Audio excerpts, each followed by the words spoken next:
Numerous actors follow a particular brand when performing. Given the erratic nature of Hollywood and the unpredictable nature of a film's popularity, it's no surprise. Why would they change anything if something works and audiences consistently show up to see a particular actor's films? Being typecast in a specific brand prevents many performers from making bold creative decisions. Yet, actors aren't known for being particularly innovative. As a result, spectators have been treated to several excellent and unexpected performances. They went against the grain and demonstrated the talent of particular individuals.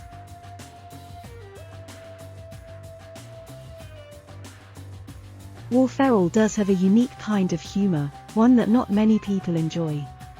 He frequently plays some wicked, brash man-child, as seen in loud comedies. They include Step Brothers, Wedding Crashers, and Old School. However, he had the chance to show off his acting prowess in the drama Stranger Than Fiction, 2006, and the outcomes were shockingly admirable.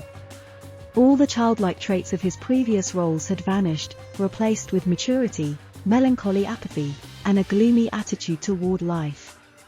Most critics weren't expecting to see him compete with Emma Thompson, but he does.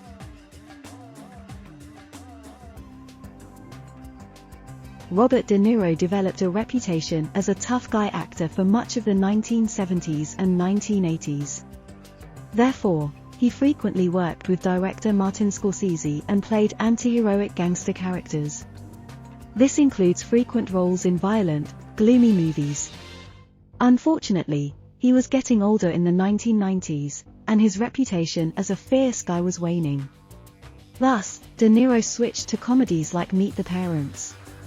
He portrays the stereotype of the uptight, overly protective parent to absolutely hilarious perfection, making it possibly his best comedic role.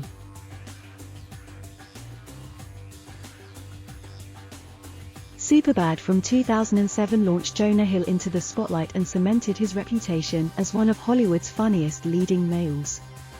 With roles in raunchy comedies like Forgetting Sarah Marshall, Get Him to the Greek, and Knocked Up, he rapidly became a trusted member of Seth Rogen and Judd Apatow's exclusive comedy group.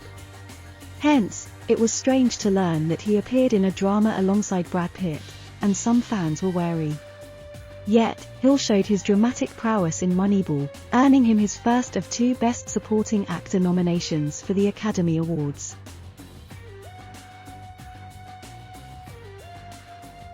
Seth Rogen's distinct brand of comedy has become well established by 2015. He had been a movie star for about 10 years, establishing a reputation as one of the industry's top stoner performers. It was obviously getting a touch boring that almost all of his personas were stoners with booming laughs and a penchant for making inappropriate jokes. Because of this, it came as a shock when he performed as admirably as he did as Steve Wozniak in the sadly underrated Steve Jobs, expressing a distinct feeling of mounting resentment and hostility. He appeared on the same screen as the renowned Michael Fassbender, and both gave equally strong performances.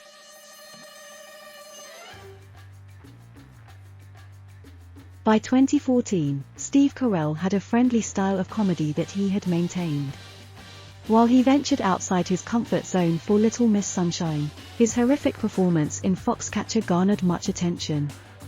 Carell, who played convicted criminal John DuPont, was almost unrecognizably disguised by the prosthetics.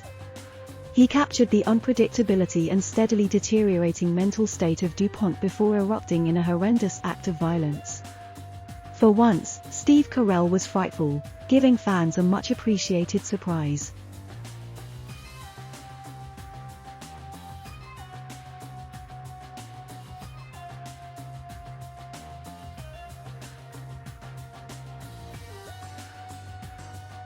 Undoubtedly, Tom Cruise is the biggest movie star of the era.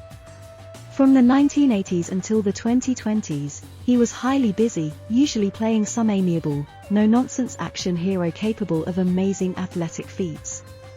And in Collateral, he spent most of his time in the backseat of a taxi. Vincent, the antagonist, played by grey-haired and grey-suited Tom Cruise, was outstanding, providing profound philosophical musings while coming across as truly dangerous. It's incredible what Cruise can accomplish with a few basic facial gestures and verbal nuances.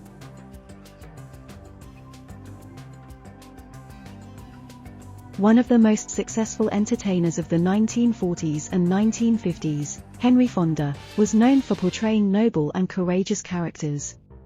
He was a performer who held the audience's attention while enacting heroes they could aspire to be like. With the spaghetti western masterwork Once Upon a Time in the West, everything was transformed. Fonda deviated from his usual roles and portrayed Frank as a cunning antagonist. Shockingly, Frank's very first deed is the murder of a young child. Consequently, audiences accustomed to the more charismatic and fearless Fonda were terrified.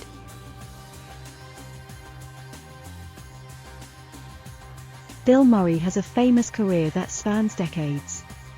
Furthermore, he has little trouble fitting into the list of the finest comedians currently performing.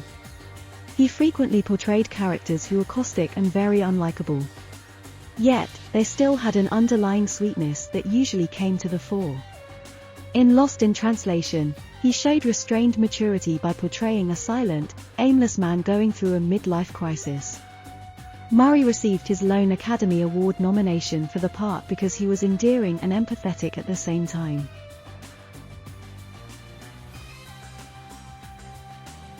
One must develop a taste for Adam Sandler. Some people adore his eccentric man-child humor, while others loathe it.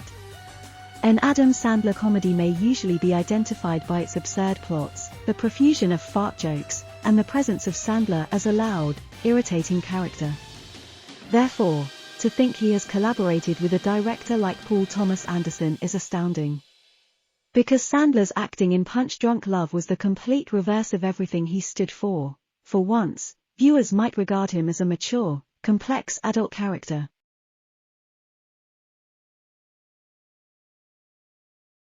Robin Williams' distinct brand of humor is well known to anyone with even a passing familiarity with popular culture. Williams was prone to speaking at a mile a minute and hopping around the screen as he had just downed a pot of coffee. Yet, that was a perfect fit with most of his characters' wild and out-of-control personalities. It was aggressive and loud but effective. In contrast, his portrayal in Good Will Hunting is reflective, depressed, quiet, and reserved. Throughout the movie, he communicates much valuable knowledge, and the audience empathizes with him as a disturbed man going through a trying time. The Academy awarded Williams with an Oscar for a Best Supporting Role in his fourth nomination.